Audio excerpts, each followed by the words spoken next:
The 7:40 out of St. Louis was 6 minutes late. He had been on the platform since 7:15.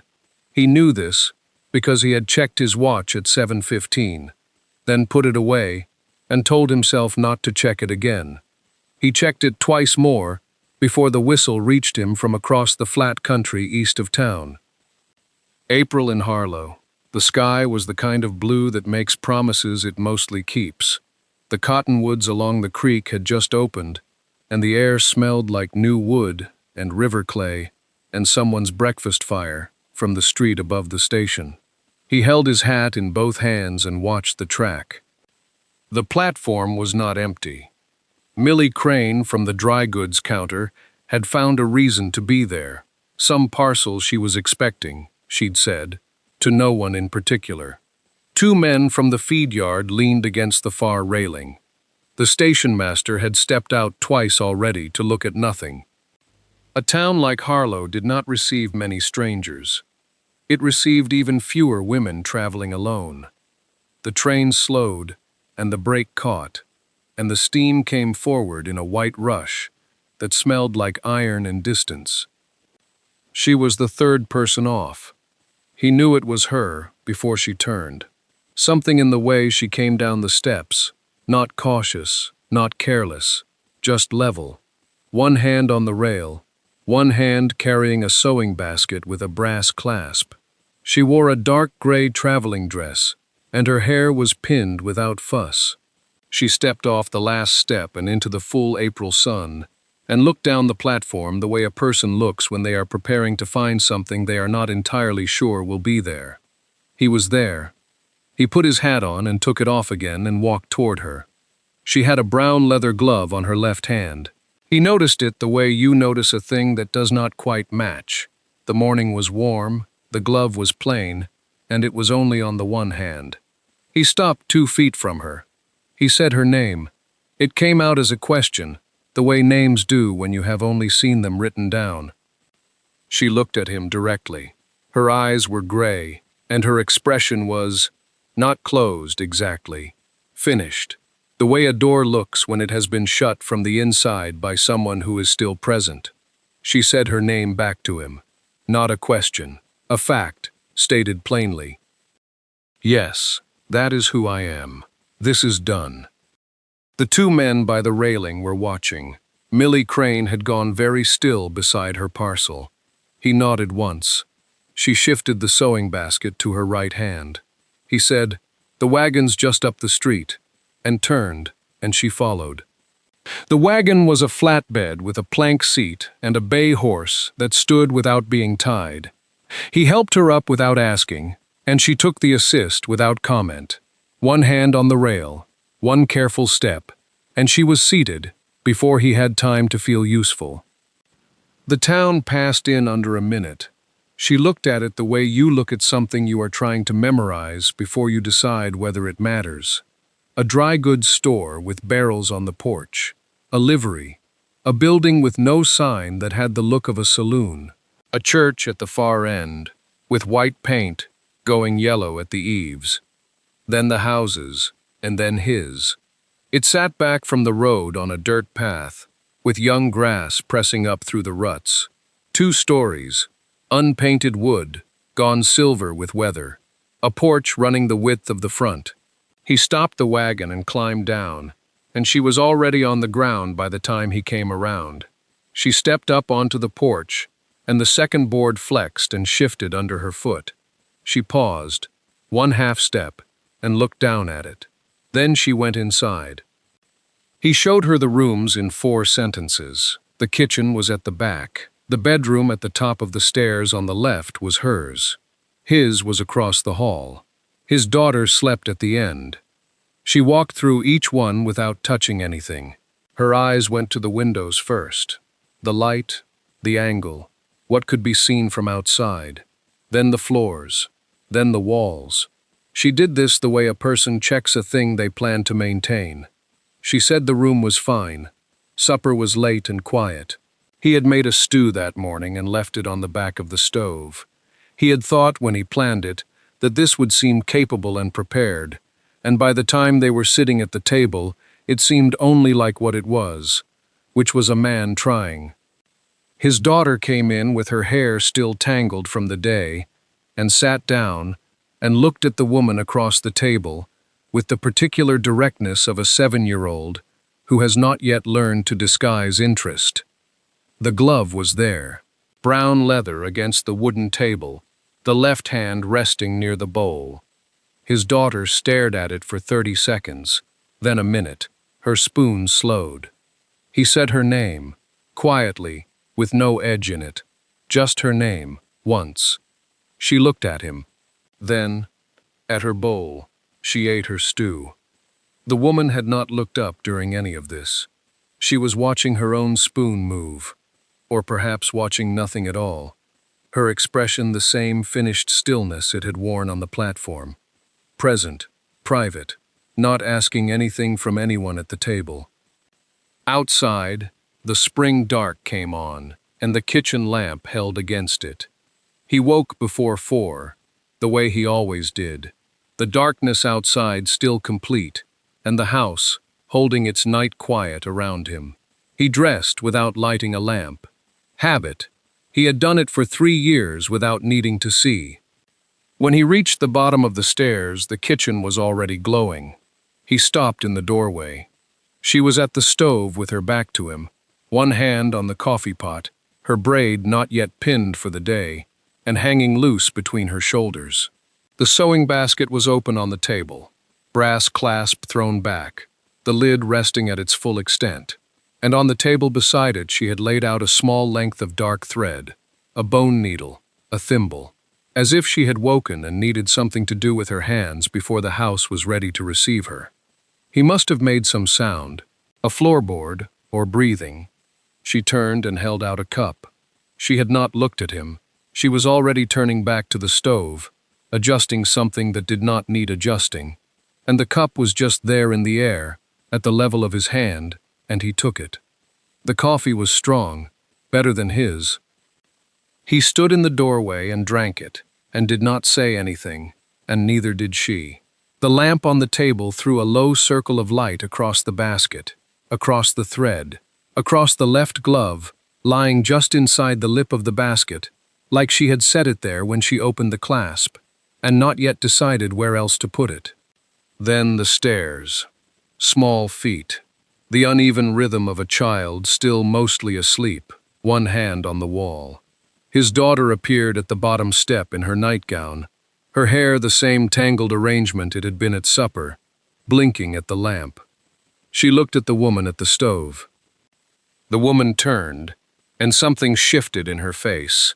Not a smile yet, something earlier than that, and she said, very seriously, that there appeared to be a bird's nest on someone's head, and had it been there long. His daughter put a hand to her hair. Then she laughed.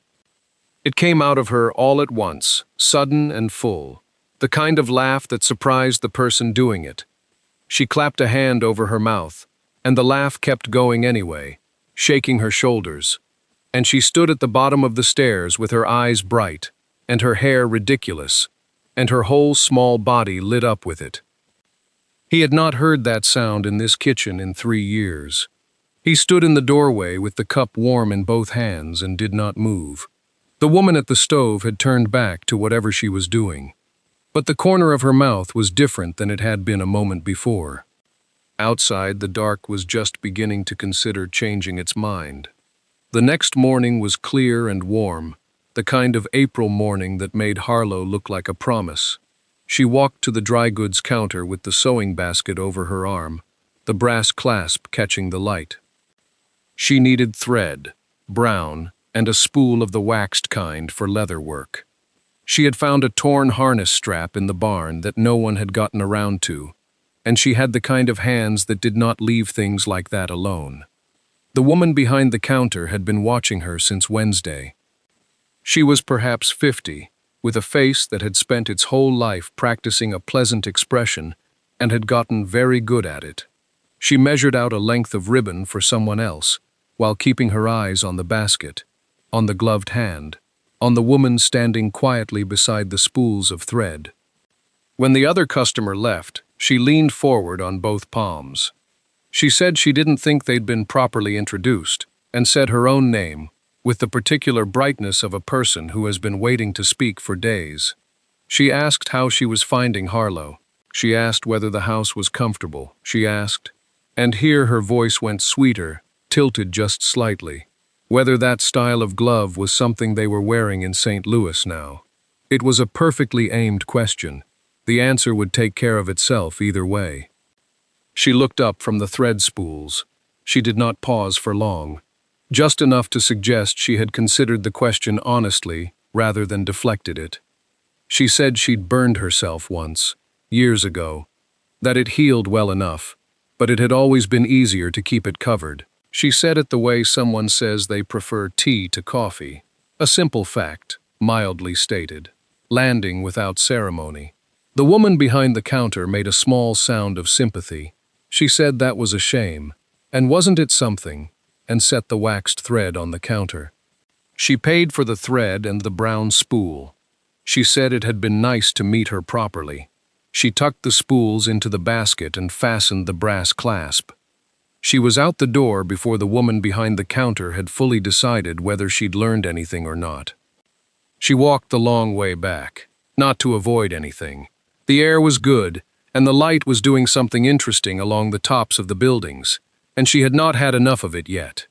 There was a boy chasing a dog through the gap between the livery and the feed store. There were two men talking near the post office, not talking anymore, just standing. There was the sound of a hammer from somewhere down the street, a steady, unhurried sound, and she slowed her pace without deciding to. The sewing basket hung from her right hand. She passed the corner, and the hammering got clearer. She came around the corner, and he was on the porch steps, his back to her, a hammer in his right hand, and a short pry bar set in the dirt beside him. He had the third step up, not quite off its nails, but lifted enough that the rot underneath was visible, a gray softness where the wood had been giving for a season or more. She stopped at the gate. He did not turn around.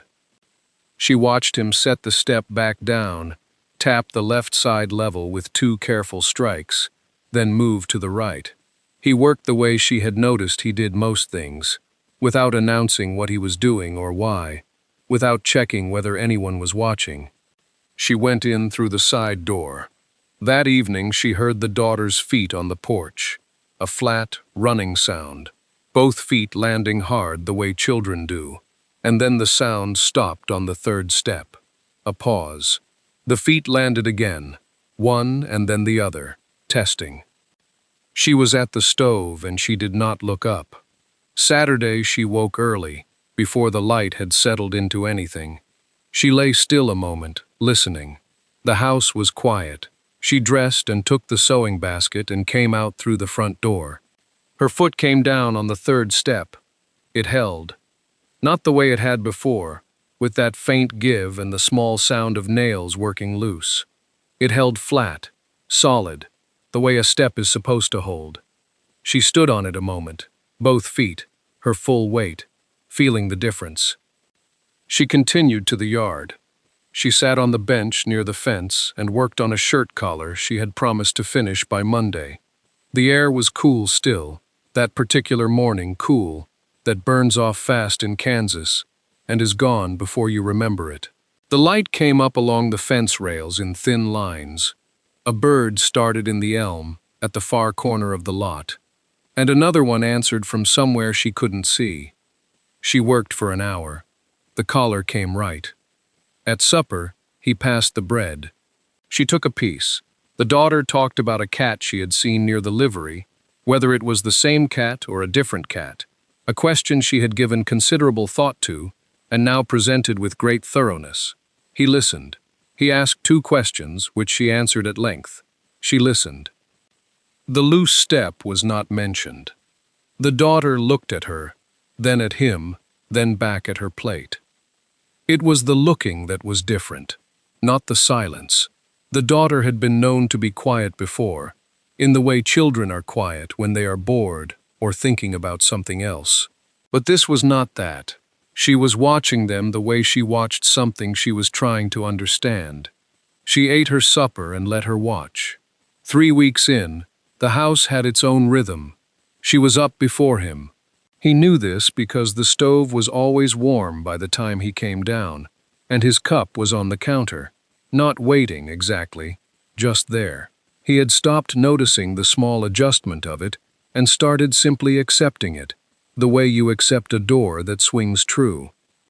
She had her corner of the front room. The sewing basket sat on the low table beside the chair nearest the window, and by mid-morning, the light fell across her lap in a long rectangle that shifted as the sun moved. He had started to know the time of day by where that light was. It was on a Wednesday, 3 weeks and 2 days after she arrived on the 7:40, that he first noticed the needle. He was passing through on his way to the back door, carrying a length of trim he needed to fit against the sill in the second bedroom, and he slowed without meaning to. She was working on something small, a cuff of some kind, ivory cotton, that had gone gray at the fold, threading the needle, right hand, always the right hand, holding it up to the light from the window. The left steadied the fabric on her knee, but did not grip it, did not close. He had not seen it until he saw it. He kept walking, pushed the back door and went out into the yard and stood there for a moment in the late morning heat before he remembered he was going somewhere. After that, he began to see it everywhere. The way she lifted a skillet, right hand on the handle, left braced flat against the side but not curled. The way she turned the pages of the daughter's primer during the evening lesson, always with the right hand, the left resting open on the table like something set aside. When she threaded a needle, the left held nothing, offered nothing. It was there, and it was not there. Useful only in the ways it could be useful without closing. He thought about it the way he thought about a joint that wasn't sitting flush, not obsessively, but returning to it, measuring it from different angles when he had a quiet moment. He had built enough to know what accommodation looked like. The workaround worn smooth from years of use. The small economy of motion that a person develops around something that does not work the same way it once did. You stop noticing you've built it, but someone watching closely enough can trace the shape of the original damage in the shape of what grew over it. He watched her hands the way he used to watch weather coming in from the west, not with dread, with attention. That evening the daughter asked if she could keep the ivory cuff when it was done, just to see how it was made, and she said she could. It was a Thursday afternoon, the kind where the light comes flat through the west window and makes everything in the room look like it has been there longer than it has. She was at the table, with the sewing basket open. The daughter was supposed to be at her letters, but had drifted, the way she did, into the gravitational pull of the needle and thread. She sat with her chin in her hands, watching the left glove move, or not move, along the edge of a shirt collar that needed turning. The question came the way the daughter's questions always came, without warning and without any particular weight, as if it were the same order of thing as asking what was for supper. "What's under there?" She did not look up immediately, finished the stitch she was on, set the collar flat on the table, and looked at the girl.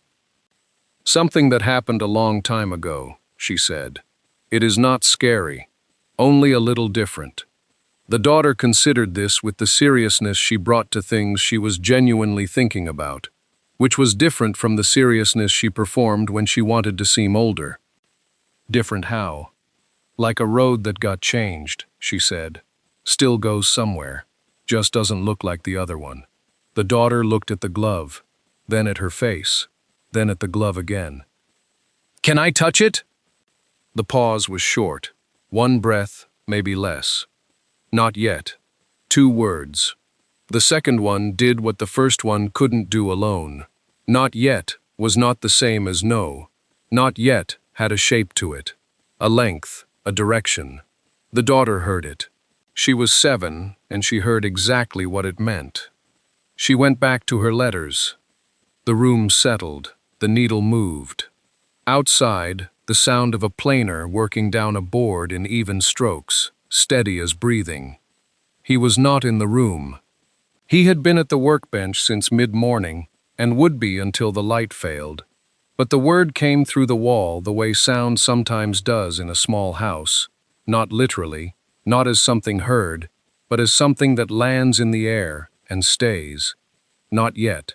The shape of it. She worked another 20 minutes.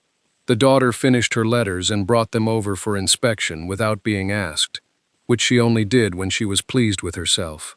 She looked at them, nodded once, said the letters were even. The daughter went outside. The screen door closed behind her. She sat alone at the table for a moment, the collar half finished in her lap. She looked at the left glove, did not take it off, did not move to adjust it. Then she picked up the needle. Outside, the planer kept its rhythm. The light through the window had shifted, going amber now, going slow. Supper was quiet, the way supper had become quiet, not empty, just unhurried. The daughter ate and talked about a cat she had seen behind the livery, orange with a torn ear, and whether it might be catchable. He said probably not. She said she could catch it. He said she could try. She did not push further, which meant she was already planning to try. After, the daughter went upstairs. The dishes were done and set to dry. She wiped down the table and went to get her basket from the shelf, where she kept it during meals. It was already on the table. He had moved it, probably without thinking, clearing space earlier, setting it aside. The brass clasp had not caught properly when she'd closed it at midday, and the lid was resting open at an angle, not wide, just enough. She picked it up to carry it to the shelf. He came back through from the side door, hands clean, drying them on a rag. He stopped at the table for something. A nail he'd set there before supper, maybe, or just the habit of checking the surface before he left a room. She was already at the shelf. He looked at the basket on the table, the way a person looks at something they recognize without meaning to. The lid open, the spools arranged the way she kept them, dark thread toward the back, and tucked along the inside wall, folded small, worn at the creases the way paper gets when it has been opened and closed many times over many years. A letter. He could see the front of it. An address in careful ink. A name that was not hers. He looked at it for a moment. Then he reached over and set the lid down, pressing the clasp until it caught. She was at the shelf with her back to him, and did not turn around. He went upstairs. The ceiling was the same ceiling it had always been. A knot in the third board from the window. A faint watermark near the corner, from a winter 3 years back, when the roof had needed patching. He knew it well. He lay on his back and looked at it. He had not read the letter. He had not wanted to. That was the true thing, and he sat with it. He had not wanted to know, and that itself was information about where he had gotten to without noticing. A name that was not hers, written in someone else's hand, addressed to someone who was not the woman asleep down the hall, or not yet asleep, or sitting with the basket open in her lap in the quiet of the front room. He didn't know which. The knot in the ceiling board had a shape like a river delta, spreading out from the center in small branches. He had looked at it many nights. Tonight it looked different. He wasn't sure why. He stayed awake longer than usual, watching the dark. Sunday morning came in slow and pale, the light flat across the floorboards before the sun cleared the tree line. She was at the table when he came down. The sewing basket was closed. She had a cup of water in front of her and was not doing anything with it, just sitting with her hands around it, the brown glove on the left, the bare right hand on the other side of the cup. He made coffee, set one cup in front of her when it was ready, took his own to the doorway, and stood there looking out at the yard. The morning was still, no wind. A bird moved in the cottonwood at the property line, and then was gone. After a while he came back and sat down across from her. He did not say anything for another minute. She did not seem to require him to. Then he said, "The glove." Just that. A pause, and then the rest of it, quietly. "Is it something that troubles you still, or just something you carry?" She looked at him. Not a quick look. not the kind that deflects and moves on. She looked at him the way a person looks at a door, before deciding whether to open it, measuring the frame, the hinges, the distance between where they stood and where they would need to go. The pause was long enough that he heard the bird again, somewhere farther off this time. Then she said, "I carry it." He nodded. He did not say, "How?" or "When asked," or "What happened?" He picked up his cup and drank from it and set it back on the table. And that was all. She was still watching him. He had the sense that she was waiting for the follow-up question, the one that always came, that she had learned to brace for somewhere along the years before Harlow. He did not ask it. He did not have a use for it. The shape of the answer could wait until she chose to give it, and if she never did, that was her right to keep. Something moved in her shoulders. Not much. If he had looked away at that moment, he would have missed it. A kind of settling, the way a held breath releases without quite becoming a sigh. She looked down at the cup between her hands. He looked out the window. The cottonwood stood yellow-green at the edge of the yard, new leaves trembling at the tips of the branches where the growth was softest. After a while, she rose and started on breakfast. He didn't move from the table right away. He sat and finished his coffee. The house was quiet around them, and the quiet had a different quality than it had held before. Not emptier, but steadier. He noticed that. She told him that evening. Not while she was still at the stove, and not at the table while the daughter was clearing her plate. After the girl was down for the night, and the lamp had been turned low, and the house had pulled itself into that hour, when there was nothing left to do but sit or go to bed. She sat. He sat across from her. Neither of them had arranged for this. It was just where they were. She looked at the glove a moment before she spoke. Not long. She said there had been a boarding house in St. Louis. She had been 19. The fire started on the ground floor, she thought, in the kitchen, though she never knew for certain. And by the time it reached the upper hall, the back staircase was the only way down. She had been in the room beside a girl of 14, a laundress's daughter, who boarded there while her mother worked 2 streets over. The girl was too frightened to move. She got the girl to the stairs. Partway down, the stair gave. She put her hand into the railing to catch them both. She got the girl out.